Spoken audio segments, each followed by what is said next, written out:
Culture War here That's better. on Wednesday. I like that better. Definitely, that's what we wanted. SAP Rocky and Rhianna leaked to be perhaps the next celebrity owner of an EFL team. It's coming out that they might be taking over Birkenhead side, Tranmere Rovers, currently in League Two. Leads us to the question here for Culture Wars: is the Wrexhamification of UK clubs good for the game? Wow, that's okay. Interesting question. Obviously, I did not know that ASAP Rocky and Rhianna were involved in the potential takeover of you said League Two? They're in League Two. This is from Birkenhead, which is across the water from Liverpool in a place called the Wirral. It's the peninsula south of Liverpool. I see. And it's a very small team. My father used to go there on Fridays. It was like the minor league team in the area, and then go to Liverpool games on the Saturday. Okay. Really, other than just seeing a score scroll along the bottom, I don't recall Tranmere ever making any waves. Just set okay. So this is certainly not a big club. Yeah, I think we know that. I mean, I've heard of Tranmere Rovers. I'll say that about them. I've heard of them. I don't outside of having heard of them, I don't know much. Yeah, it's just a name. Yeah, just a name, just a place. But obviously, Tranmere's not even the place. You're saying they play in Birkenhead, which is completely different. I think so. Okay, I think you have to consider who these people are that might be investing. But obviously, the idea is that I don't know if they're doing the same thing. But as entertainers, it's very easy to imagine that ASAP Rocky and Rhianna may be seeing Tranmere as their opportunity to replicate Wrexham, not just as let's turn them into a more successful football club, but let's squeeze them for content. Let's squeeze them for entertainment value that can then make us more money. Now, Rihanna's a billionaire. Isn't Rhianna a billionaire? She's definitely on a huge. She hits the wealth lists. That's for sure, especially within entertainers. Yeah, she's got not only the music career, she's got the makeup line and everything else. She does good. She does well. That Rhianna.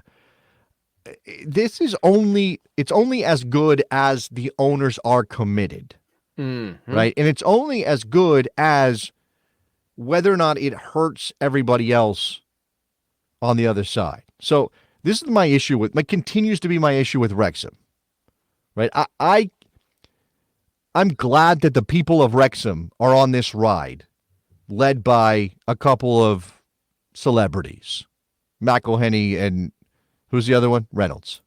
I'm glad that they're on this ride for them, right? And the story, the narrative that we were sold from the very beginning was, this is a long suffering community. It's a blue-collar community in Wales, Robert, that has suffered so many economic hardships. Oh, and also their football club dropped out of the Football League and hasn't been there in so long. And at one point was like making an FA Cup run, but those glory days are over. And how sad is all of this? And here come the celebrities to save them, right? That the story of Wrexham doesn't work without the downtrodden element of that narrative. And their commitment, too. Well, but this is what I'm saying. So McElhenney and Reynolds come in, dump a bunch of money in the relatively speaking, this is like City Football Group. This is like the Emiratis dumping money into City. Relatively speaking. Yeah, I don't enjoy that narrative that I've seen articles trying to compare Wrexham to City as if there's blood money being poured into. No, but it's not blood. Forget the origin of the money, right?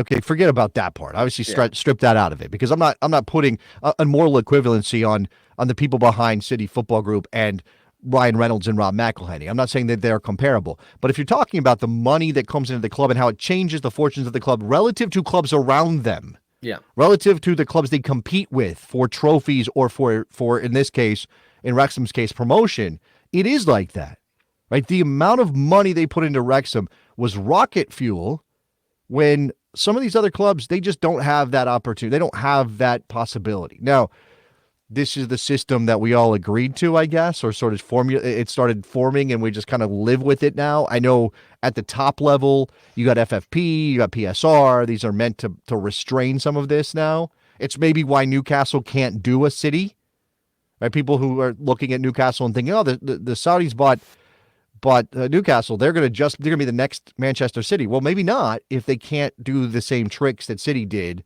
to put money into the club. And now we're seeing that City's been charged 115 times with breaking the rules anyway, because even they were like, we're running into barriers to what we really want to do. None of that seems to be at play here. And I don't know how much money Rhianna or ASAP Rocky would put into Tranmere. I think if you're talking from a Tranmere Rovers fan perspective, you are over the moon. You're jumping up and down. It sounds amazing. Please come in. Just write us a check for a couple £1,000,000 and you'll change our fortunes completely.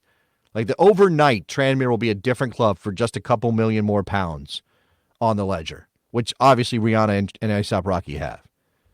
I guess that and maybe we don't need to look beyond that part, right? Maybe I shouldn't be worried about who else is in League Two and whether it's fair to them that Tranmere is suddenly going to have a ton more money, or Wrexham for that matter. Like, again, continue to look at Wrexham and go, look at them climbing. It's a great story. Look at them climbing the ladder. They're in second place right now.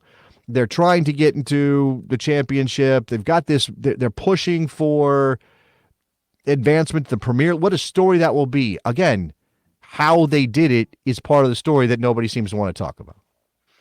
A$AP Rocky and Rhianna, if this all gets over the line, they will join the likes of Tom Brady at Birmingham City, J.J. Watt at Burnley, Michael B. Jordan at Bournemouth, and a conglomerate at Leeds, including Will Ferrell, Jordan Spieth, Russell Westbrook, and more. So it's to your point of Newcastle second to that watering hole to City, just like these folks are chasing the Wrexham.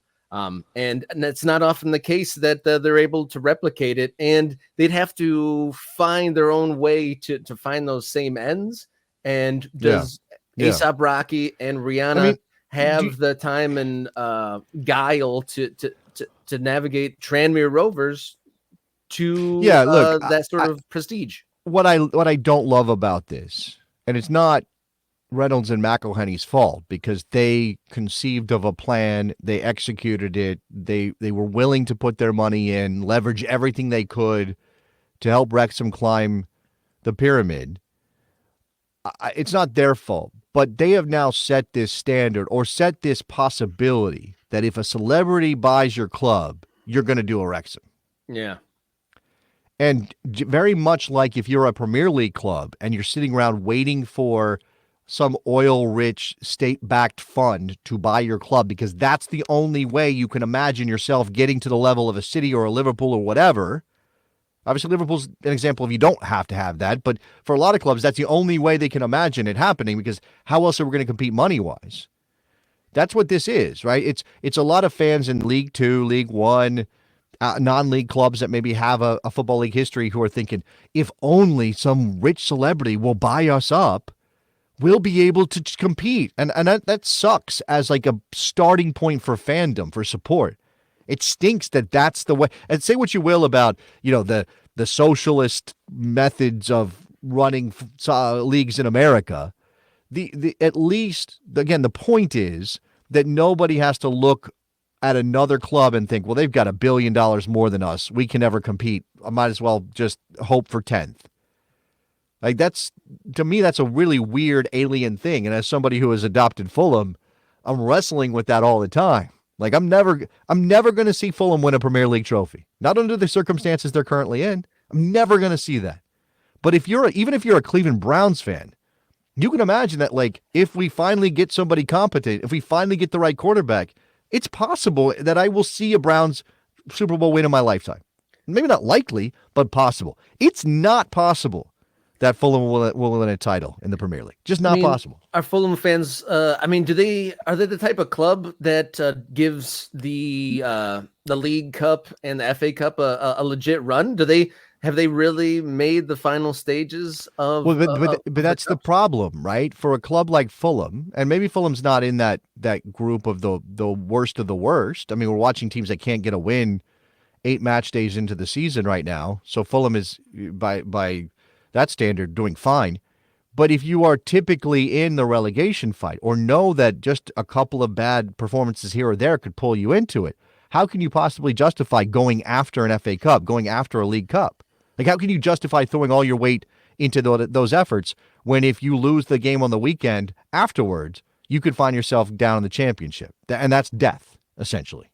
Yeah. Back to your point though about what celebrity ownership does to the fandom. It kind of makes you thirsty for a celebrity, and so then you're always trying to I don't know if put on show, or you always have your fingers crossed that a savior will come. Yeah. When there's probably better examples of it's religion now. I mean, it always was, Robert, but it's extra. It's not just religion like I worship at the altar of my football club. Now it's like we really do need the Messiah to walk in the door to save us. 100%. It's like that. And again, the part about turning these clubs into content machines, right? The knock-on effect for Wrexham is that they are climbing the pyramid and things are looking good and they're all happy and the racecourse ground is fixed up and everybody in Wrexham is thrilled by this. That's the knock-on effect of them becoming a content machine for Reynolds and McElhenney.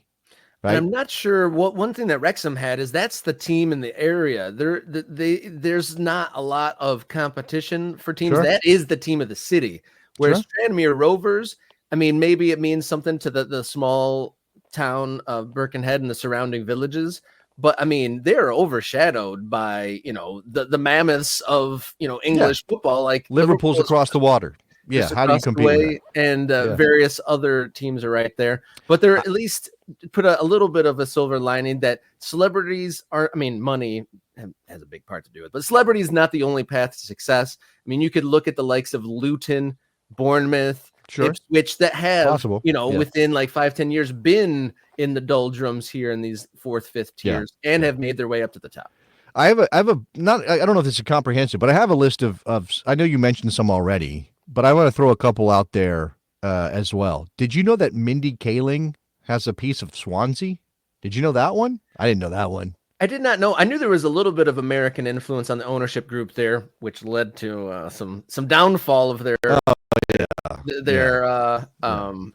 plight. But I did not know Mindy Kaling. Now I'm reading this from a UK source. A UK source has a list of celebrity owners involved in football, and it says Mindy Kaling, parentheses, actor on U.S. version of The Office, close parentheses, which I think sells Mindy Kaling a little short. She did have her own show afterwards. Like she wasn't just that one girl on The Office. She did let's see.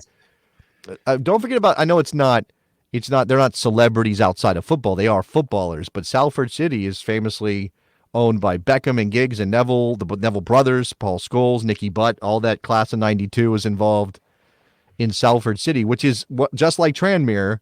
Isn't that a small team in the greater Manchester area that was never going to compete with the big boys? Then that's more of a labor of love, I guess, for them. The Winklevoss twins, Real Bedford. I don't know what it is. It says Bedford. Real Bedford. Did not know that one as well. And Stormzy, if you're into British rap, Stormzy and Wilfred Zaha own AFC Croydon Athletic. So there you go. I wonder how that is. I wonder if how that project's going. That's definitely some very exciting names and personalities in that ownership group for Croydon. I mean, I don't know how hands-on Stormzy is, but maybe he's going to help them. I don't know where they're non-league. They're a non-league team right now, so maybe one day they'll get back into the football league. I don't know if they've ever been in the football league. So with the celebrity ownership, especially on the American side, all kind of jumping into the UK, I wonder if there's like a really good agent, or there's got to be somebody in the ears, like going to LA parties saying, what's a really good investment? You should get in on the soccer thing. Cause these ideas don't just, come out of nowhere really. And what shall I say? This leads to a larger conversation later down the line for this show, but what can be done stateside for there to be more ownership groups like DeMarcus Beasley trying to start something here in the United States? Yeah, look, I know that there's Fort this. Wayne, if those don't know, I know there's this discussion that happens sometimes, and usually you can ignore it based on the the built-in biases on the sides of the people involved. Like, I don't want to be too pointed about this, but sometimes there are discussions about, oh, look at these celebrities. They're investing in English football because American soccer is a bad investment, or because we don't have pro rel, they don't see any value in it. Maybe that's true. I mean, I'm not seeing the prospectus from these people who are selling the idea of investing in a English club over an American club. And I definitely think it's a different prospect. It's just a different prospect. It does. I don't know. Like, I can't tell you one is better than the other from a business perspective or like investment wise. Like, if I invest in a minor league soccer club in America, am I going to make decidedly less money than I would if I invested in Tranmere Rovers, right? Everything's about, and this isn't like profit. It's not like, oh, every year I'm taking money out of the club because we made more money than we spent. Almost always it's, I'm trying to inflate the value of the club, just like when you buy a house. What you're hoping for is the value of the house goes up. So when you sell it, you make more than you paid for it. That's still kind of dicey in American soccer. I don't know if it's about pro rel as much as it is just it's a difficult environment to compete in. I also think that the investment in English football is often lower. These clubs are depressed in terms of value, or the market is so saturated in England that you can pick up a Tranmere Rovers for like £5 million. Well, you're not doing that, generally speaking, in American soccer. I mean, I think that the expansion fees have been around that at times, but not recently. So, no, 20 years at least. Yeah. And obviously MLS is a completely different prospect, but there are plenty of celebrities who are minority investors in MLS teams. They don't seem scared by it. They don't seem to be like, oh, I can't do, there's no promotion and relegation. I got to go. Obviously, their team is already in the top division. I get it. But there are plenty of people willing to invest in American soccer from that perspective. And sometimes, it is a matter of the passion, the connection to the game, and whether you just want to say that you're involved, right? Sometimes these are not even monetary investments. When you see a celebrity is announced as a part owner of a lower division team or a women's team in this country, sometimes it's just they're attaching a celebrity name to the club to bring the club some attention, and it's sort of a trade more than anything else.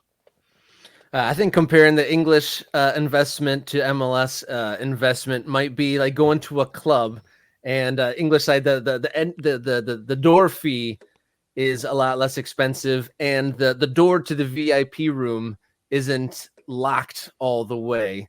Whereas in the MLS, it's a very expensive club, and you go just straight into the VIP club. Sure, something like that. I think that works. A loose analogy here on Morning Kick Around. If you want to have your say, throw us a comment under the video. We're getting a few good ones here, or hit us up on social media. Getting a couple followers there on X and Instagram, MKickaround.